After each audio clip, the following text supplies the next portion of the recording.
Yo, check it. Imagine it's 1993. You just grabbed a box of Gushers, the radio is playing some Fly tunes, and Jurassic Park just changed cinema forever. It was totally rad. From the birth of the Power Rangers to the wicked dark corridors of doom, 1993 wasn't just another year.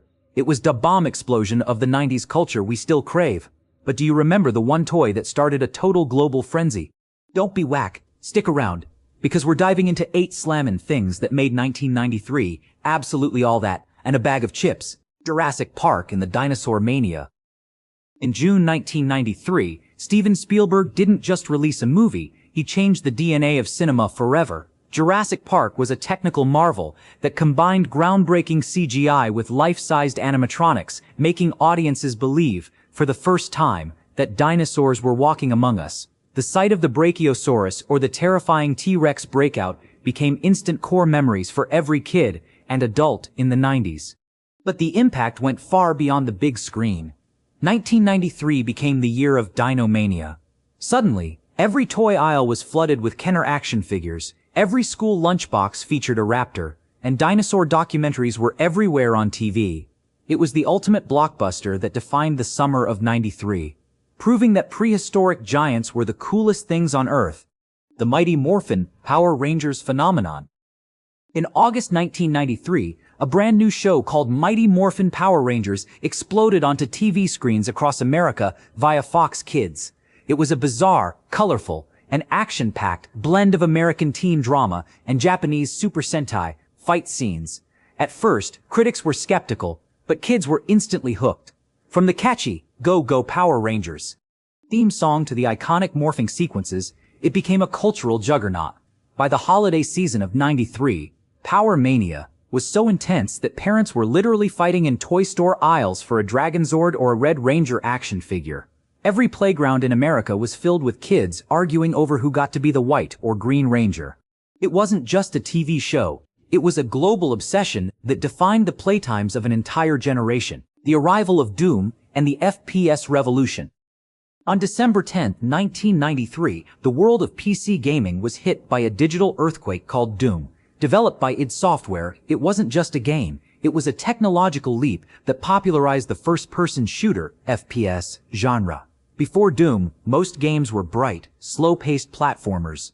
Suddenly, players were thrust into dark, 3D-like corridors of a Martian moon, fighting demons with a speed and intensity that felt almost illegal. Its graphics were so advanced for the time that many office and university networks across the US actually crashed because so many people were trying to play the multiplayer, deathmatch, mode at the same time.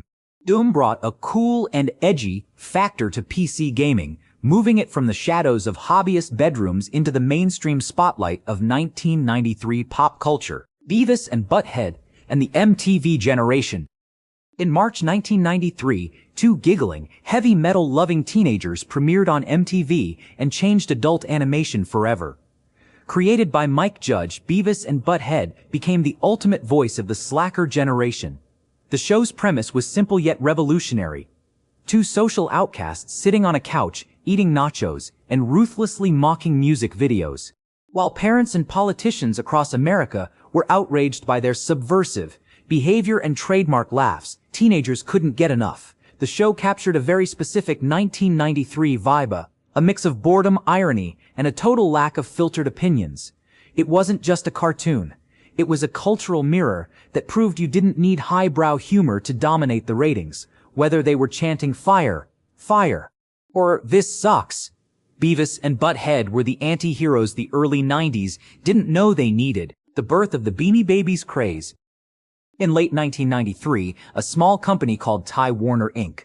launched a line of stuffed animals that would soon trigger one of the biggest speculative bubbles in history.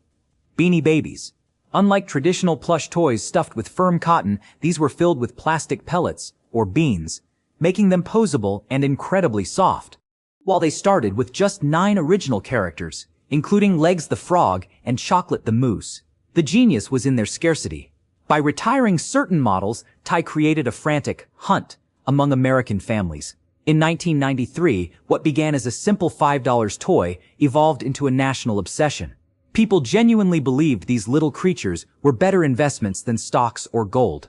From suburban bedrooms to professional collectors' conventions, Beanie Babies became the ultimate symbol of 90s consumer mania and the must-have, nostalgia item of the year, the Nightmare Before Christmas and the gothic chic aesthetic.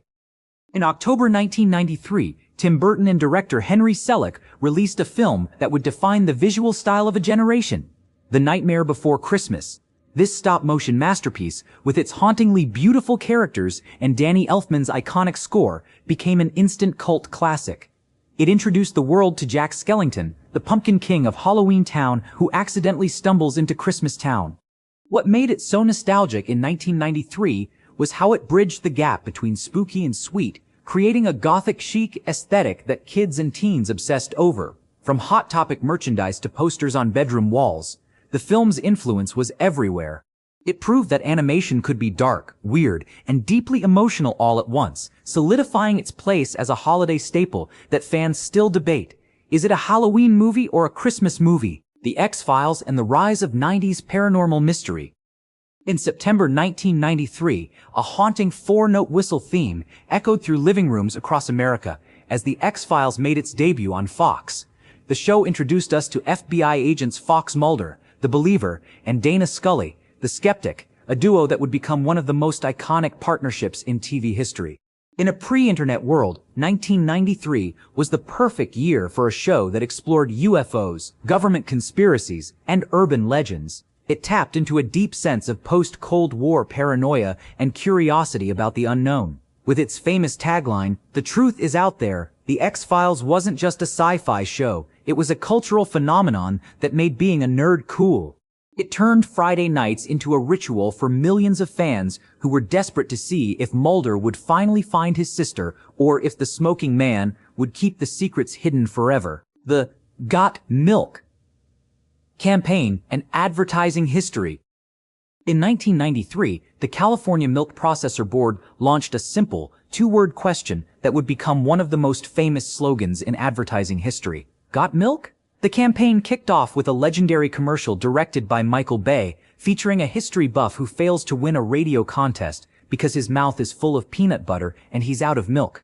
It was hilarious, relatable, and instantly recognizable.